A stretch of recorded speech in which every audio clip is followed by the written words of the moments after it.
El presidente de Venezuela, Nicolás Maduro, aseguró que el apagón que enfrenta este país se debe a un ataque cibernético y electromagnético propinado, supuestamente, por dos personas, entre ellas el periodista Luis Carlos Díaz.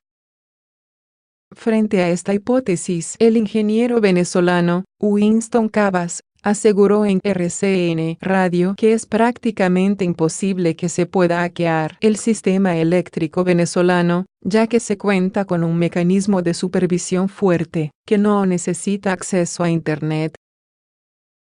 Es difícil, por no decir imposible, que se pueda hackear, porque está montado sobre una plataforma que no necesita acceso a Internet. No hay forma de que se acceda al sistema desde afuera, tiene que ser desde adentro, tiene que ser desde el operador, por lo que tiene que ser un funcionario o ser un militar el que lo pueda manejar, señaló el experto.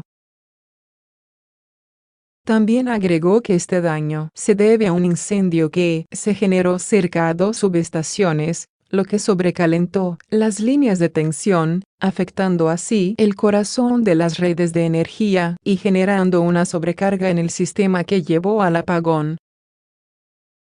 El sector eléctrico tenía 44.000 trabajadores, se han ido 22.000. De esos, el 90% son profesionales. Hoy no hay quien le haga mantenimiento a nuestras plantas. Por eso es que ha tomado tanto tiempo recuperar la falla, porque no hay recurso humano y tampoco dinero, ni repuestos, explica Cabas.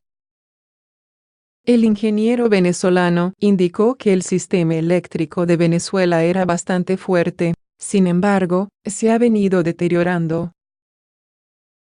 Se dañó por esas personas que gobiernan el país hace 20 años. El sistema eléctrico venezolano fue concebido por la ingeniería venezolana y es un motivo de orgullo para nosotros los ingenieros, que construimos e hiciéramos la represa hidroeléctrica más grande del mundo.